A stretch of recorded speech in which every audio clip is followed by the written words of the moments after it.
बिस्मिल्लाहिर्रहमानिर्रहीम। Dear aspirants, अस्सलाम वालेकुम वरहमतुल्लाहि वबरकातुहू। This is Mohammad Arif from Hope Academy. आज हम इंशाल्लाह इकनॉमिक्स का चौथा लेक्चर जो वो आपको लेंगे, और इसमें जो मार्केट की डिफरेंट फार्म्स हैं उसके ऊपर इंशाल्लाह बात करेंगे। सो प्लीज़ इसी तरह जिस तरह आज आप लोग टाइम पे लॉग इन हुए हैं, टाइम पे लॉग इन हो करें ताकि हम टाइम पे क्लास स्टार्ट करें और टाइम पे ख़त्म हो। तो इसके बाद मैंने एमसीक्यूज भी तैयार किए हैं इस टॉपिक के रिलेटेड, वो भी आप लोगों के साथ शेयर करूंगा। वो अपने टाइम पे हल कर लेना, क्योंकि एमसीक्यूज में बहुत ज़्यादा टाइम ज़ाया होता है। तो अब जी स्टार्ट करते हैं, अल्लाह का नाम लेते हैं। सबसे पहले कि market, meaning of market, economics point of view से मार्केट की मीनिंग क्या है। अच्छा, पहले तो आप बताते हैं कि आप लोगों को मेरी आवाज़ आ रही है।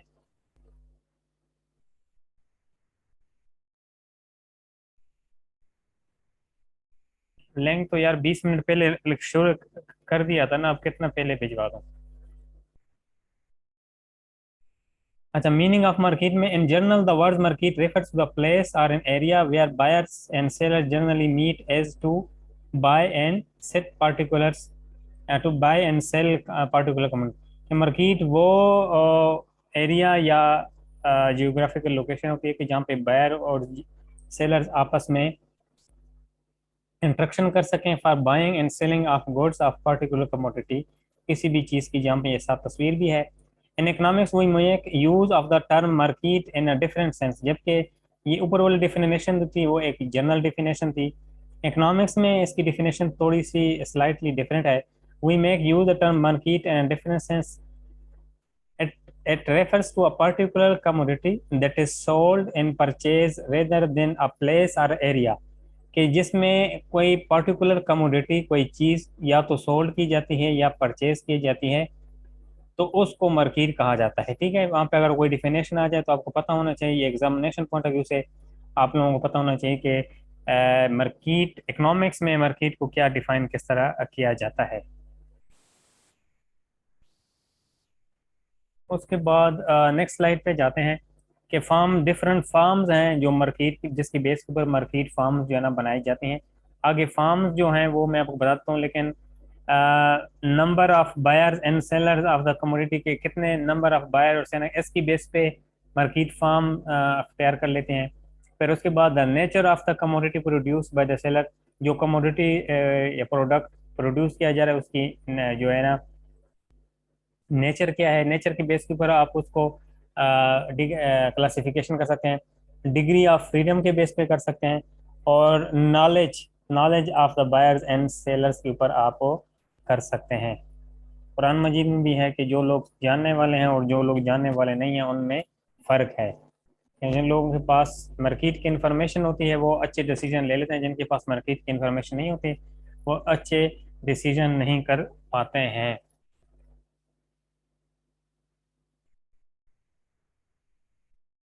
दाऊद, ये इररिलेवेंट क्वेश्चन प्लीज आप क्लास के बाद पूछ लिया करें, ठीक है।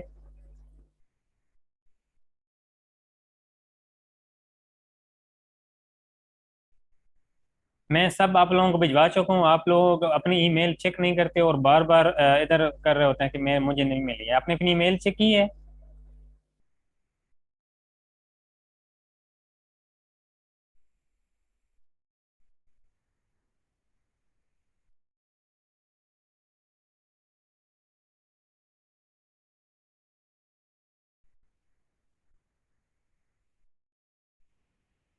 अच्छा, मार्केट की फॉर्म जो है ना ये बहुत इंपॉर्टेंट भी है, इंटरेस्टिंग है, तो please be concentrate over there. सबसे पहली कंडीशन है परफेक्ट कंपटीशन, परफेक्ट कंपटीशन।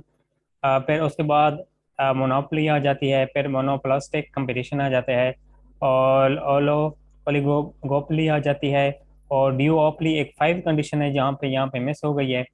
तो वो आपको इस तरह डिफिनेशन में आगे आ रहे होंगे, लेकिन मेन जो है वो फाइव हैं: perfect competition, monopoly, monopolistic competition, oligopoly और ड्यूओपोली। ठीक है। परफेक्ट कंडीशन पहली मार्केट कंडीशन है, उसमें कंडीशन में क्या क्या चीज़ें अवेलेबल होती हैं, ये आठ चीज़ें होती हैं। आपने जहन में रखनी है, क्योंकि अगले जो एमसीक्यूज आपके साथ शेयर करूंगा ये कंसेप्ट आपका क्लियर होगा तो उसको अटेम्प्ट कर पाओगे। Large number of buyers and seller, जिस तरह बात की है कि परफेक्ट कंपटीशन होता है, मुकम्मल मार्केट में कंपटीशन चल रही होती है, तो लार्ज नंबर ऑफ बायर्स भी होते हैं और सेलर भी होते हैं। होमोजीनियस का प्रोडक्ट्स होता है कि तमाम प्रोडक्ट्स एक जैसी होती हैं। Free entry and exit of the firm जो है ना, नई फर्म आ भी सकते हैं और जो फर्म कारोबार छोड़ना चाहते हैं वो छोड़ भी सकते हैं। उसके बाद गवर्नमेंट जो है ना, वो कोई रेगुलेशन कोई नहीं होते, गवर्नमेंट को उसमें मुदाखलत नहीं होती है। यूनिफॉर्म प्राइसेस होती हैं, तमाम प्राइसेस कुछ थोड़े से डिफरेंस के साथ एक जैसी होती हैं। जो ट्रांसपोर्टेशन के खर्चात की वजह से जो होती है उसमें थोड़ा सा फर्क होता है, बाकी सेम होती हैं। Perfect knowledge of market condition, जो बायर्स हैं और सेलर हैं उनके पास मार्केट की कंप्लीट इंफॉर्मेशन अवेलेबल होती है। उसके बाद perfect mobility of the factors, जो है ना जो चीज़ों को इधर से एक जगह से दूसरी जगह ट्रांसपोर्टेशन की जो मोबिलिटी होती है वो अवेलेबल होते हैं। उसके बाद absence of selling and transportation, selling और ट्रांसपोर्टेशन कार्ड्स इसकी जो है ना वो है वहाँ पे नहीं होती, जो कि रियल लाइफ में ये सारी चीज़ें का होना मतलब बहुत ही मुश्किल, इम्पॉसिबल होता है। लेकिन ये एजम्पशन है कि परफेक्ट कंपटीशन में ये चीज़ें अवेलेबल होती हैं। अब इन सब को में से कोई भी अगर आपको समझ नहीं आई है तो please you may can ask के सर ये कंडीशन किस चीज़ को है। अगर समझ आ गई है तो ठीक है, अगर समझ नहीं है तो यू मे आस्क के सर फलां वाली कंडीशन जो है मुझे समझ नहीं आई है।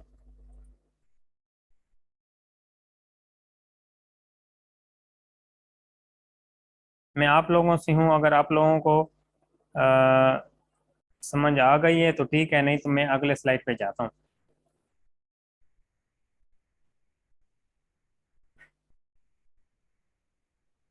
7, perfect mobility of the factors.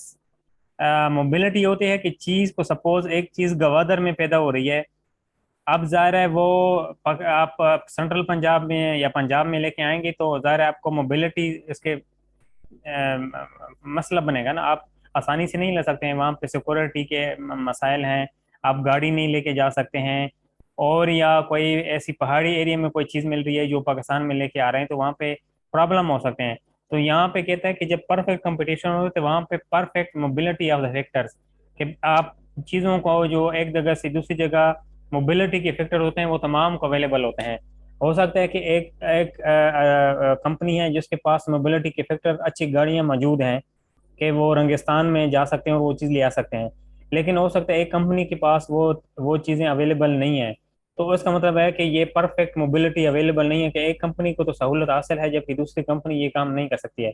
जबकि परफेक्ट कंपटीशन में वो कह रहा है कि तमाम जो कंपनियां हैं, मतलब जो परचेजर हैं, उनके पास मोबिलिटी के फैक्टर्स तमाम के पास मौजूद हैं। और 8वें में है कि absence of selling and transportation cost, के सेलिंग और ट्रांसपोर्टेशन कास्ट नहीं है। सेलिंग का मतलब होता है कि जब आप एक चीज़ को एक जगह से दूसरी जगह लेके जाते हैं तो एक तो उसको ट्रांसपोर्टेशन पड़ रही होती है, दूसरा सेलिंग कास्ट ये होती है कि उसकी मार्केटिंग वगैरह की ज़रूरत होती है। तो वो कहना है कि ऐसी परफेक्ट कंपटीशन में मार्केटिंग वगैरह की ज़रूरत नहीं है। ठीक है, समझ आ गई है, मगर या मज़ीद इसको डिस्कस करने की ज़रूरत है, अगर है तो प्लीज़ बताएं, मैं फिर आपको मज़ीद इसको डिफाइन कर लेता हूँ। Any other students? हाँ जी बिल्कुल, प्राइसेस बिल्कुल यूनिफॉर्म प्राइसेस होती हैं। ठीक है।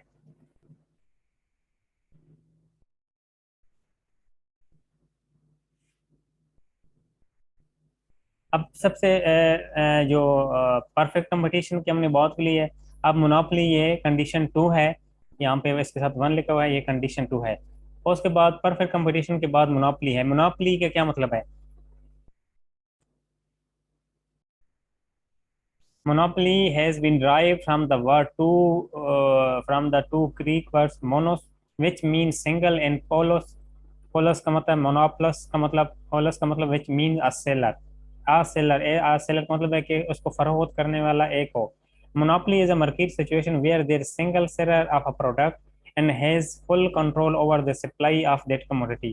He produces such a product which has no close substitute.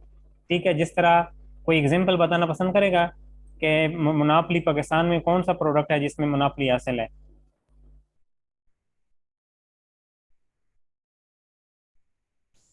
So any good one can respond. Monopoly के किसी को भी नहीं पता है क्या कंडीशन, कौन सी प्रोडक्ट है जिसकी मोनोपोली है पाकिस्तान में?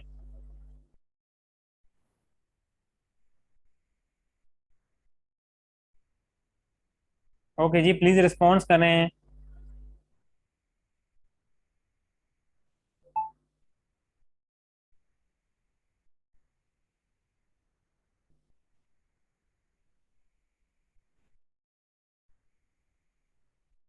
हाँ जी, जबरदस्त, बेहतरीन। वापडा जो है ऐसी पाकिस्तान में है जिसको मोनोपोली हासिल है।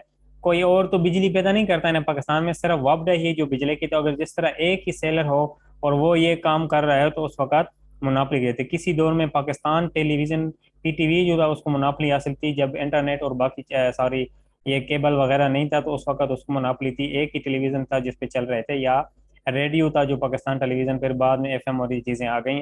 तो किसी दौर में उनकी मुनाफली थी कि कोई नहीं था, लेकिन अब तो उसमें मुनाफली नहीं की।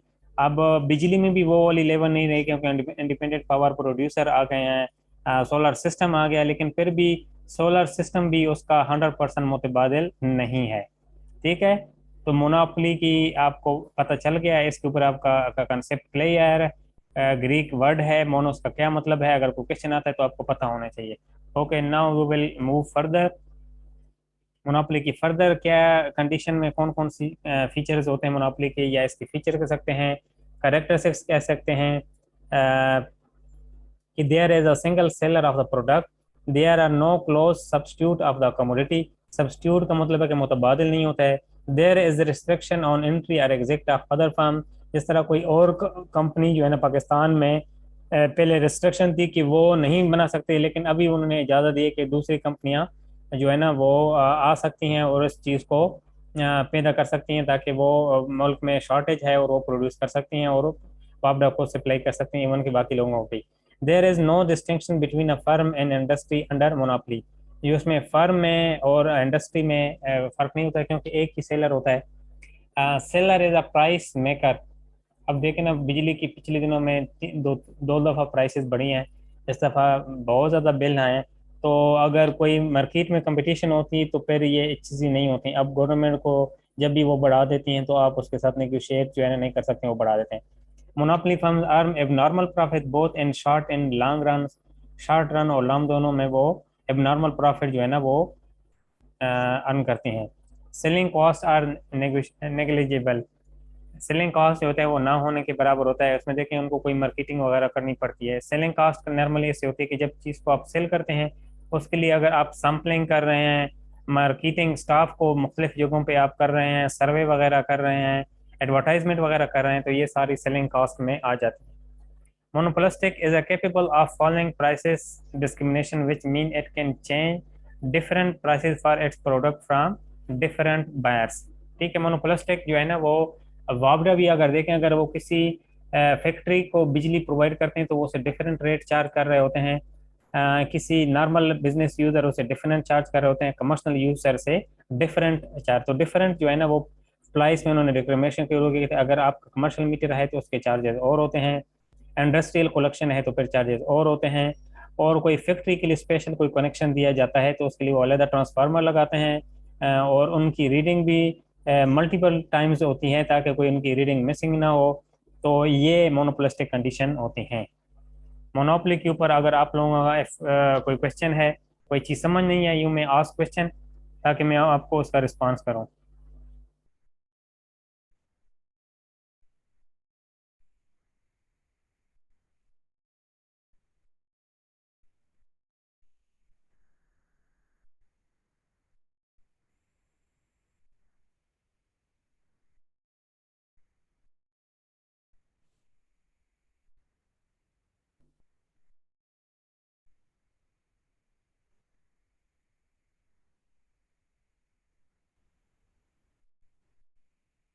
समझ आ गई है? बाकी भी प्लीज़ कम्युनिकेट करें कि आपको समझ आ गई है।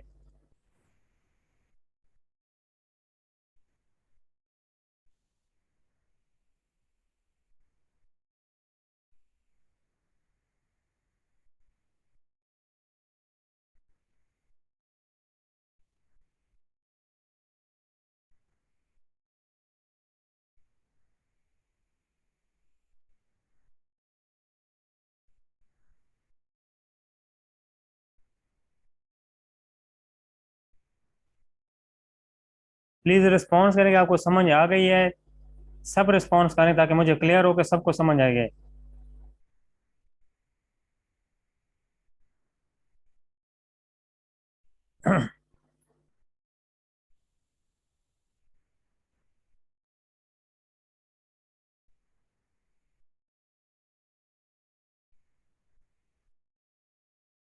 ठीक है जी, बाकियों की मर्जी, अगर रिस्पॉन्स नहीं करते हैं फिर हम जाते हैं अ, अगली स्लाइड पे। दो कंडीशन हो गई, ये तीसरी कंडीशन है मोनोपोलिस्टिक कंपटीशन। अब एक तो परफेक्ट कंपटीशन है, वहाँ पर मोनोपोली हुआ है। फिर ये एक कंडीशन है जो मोनोपोली तो नहीं है लेकिन मोनोपोली के अंदर कंपटीशन है। ठीक है, ये मार्केट कंपटीशन है। मोनोपोली और मोनोपोलिस्टिक कंपटीशन से कंफ्यूज नहीं हो जाना, ये अलग एक कंडीशन है। मोनोपोलिस्टिक कंपटीशन इसको कहा जाता है, ये अलग से एक किस्म है। This is one of the form of market. ठीक है, इन monopolistic competition market, the number of seller is large, but each seller has a product differentiated from those of his rival। कि जो उसके मदे मुकाबिल होते हैं, फर्म्स होती हैं, वो उसने थोड़ी बहुत प्रोडक्ट्स के अंदर जो है ना वो डिफ्रेंशिएशन जो है ना वो क्रिएट की होती है। ठीक है, from those what one firm produce is not quite like white in any other firm produce. जो एक फर्म जो चीज प्रोड्यूस करती है वो बिल्कुल एग्जैक्टली वही नहीं होती। In fact each firm has a kind of limited monopoly of its own products and has the name monopolistic competition. ठीक है, कंपटीशन तो होता है लेकिन कुछ लेवल तक होता है। जिस तरह आप split eating items, electronics equipment, computer. ठीक है, कंप्यूटर में देखें तो कंप्यूटर में मेनली डेल डेल के होगा, आईबीएम होगा, एप्पल हो गया, और तीन चार कंपनी हैं जो मेनली उसके अंदर इन है। इस तरह इलेक्ट्रॉनिक्स में आप देखें तो आईआर हो गया, उसके बाद डॉलर्स हो गया, उसके अलावा कौन से हैं यार, मैं तो नाम ही भूल गया हूँ। ठीक है, तो तीन चार इलेक्ट्रॉनिक्स में अगर देखेंगे जो जिसके रेफ्रिजरेटर वगैरह मौजूद हैं तो तीन चार कंपनियां हैं। इसी तरह अगर आप एसी में देखें तो किनवुड है, ग्री है, और तीन चार कंपनियां हैं। तो इस तरह के ये देखें तमाम तकरीबन थोड़ी बहुत डिफरेंशिएशन करके उन्होंने मोनोपोलिस्टिक है लेकिन to the some extent monopoly है।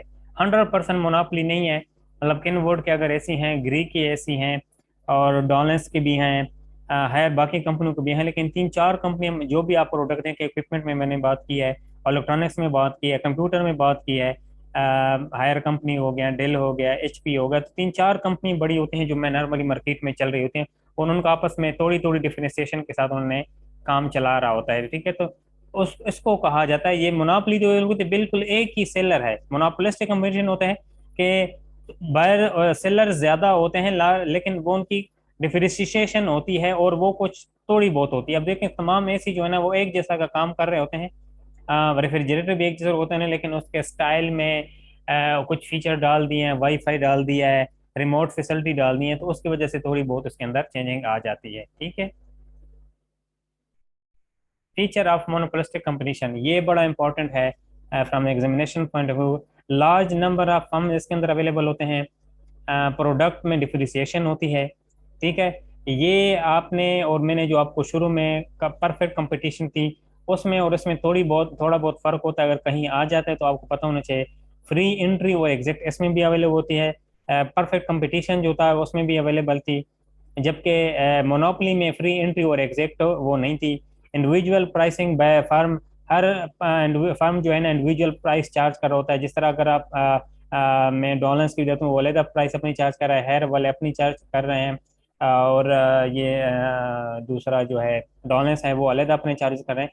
तो हर कंपनी जो है ना डिफरेंट प्राइसेस जो है ना वो चार्ज कर रही होती हैं। उसके बाद selling cost, expenditure on advertisement and on other promotional activities such as sales, incentive gift etcetera. तो सेलिंग कॉस्ट जो है ना इसमें डिफरेंट अवेलेबल होती है। जिस तरह मैंने आपको पहले ही बताया था कि जिसमें एडवर्टाइजमेंट आ जाती है, प्रमोशनल आ जाती है, और सेल्समैन को इंसेंटिव दे रहे हैं, कमीशन दे रहे हैं, उसको गिफ्ट दे रहे हैं, उसको बाकी कोई बोनसेस दे रहे हैं, उसको गिफ्ट सॉरी कैश डिविडेंड दे रहे हैं, उसको शेयर डिविडेंड दे रहे हैं। तो ये तमाम जो है ना वो सेलिंग कॉस्ट का पास होती हैं। तो ये मोनोपोलिस्टिक कंपटीशन के अंदर इसका फीचर इसमें अवेलेबल होते हैं। अंडर छठी जो क्वेश्चन है, under monopolistic competition both price and non price competition prevails. एक तो प्राइस कंपटीशन होता है, सपोज अगर आप किन बोर्ड का एसी 1 टन का लें तो वो 50 से 60 हज़ार के दरमियान है, और ग्री का ले तो वो 70 से 80 के दरमियान है। तो ये होता है कि मार्केट, फिर उसके जो फीचर्स होते हैं उसमें उन्होंने, एक तो उन्होंने कहा कि मार्केट प्राइस के बेस पर उन्होंने कंपटीशन रखा होता है। दूसरा नॉन प्राइस कंपटीशन ये होता है कि उसकी जो होते हैं स्टाइल या उसके अंदर फीचर जो होते हैं उसके अंदर रखा होता है। देखिए आप फी अगर ग्री के देखें तो ग्री थोड़ा सा मॉडर्न है, ऐसा लुक देता है कि ये जो हाई क्लास फैमिली से लोग बिलोंग करते हैं वो उसको नॉर्मली यूज कर रहे होते हैं, और उसमें फीचर्स वाईफाई और ये चीजें रखी गई हैं। और प्राइस में डिफरेंशिएशन भी है, और उसके जो फीचर्स दिए हुए हैं उसमें भी नॉन प्राइस कंपटीशन भी अवेलेबल है। इस पे अगर आप लोगों का कोई क्वेश्चन है, you may ask question, otherwise we will go to the next slide.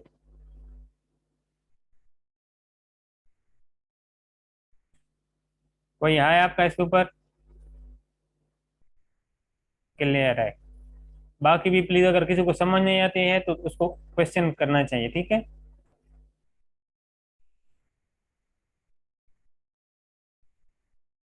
उसके बाद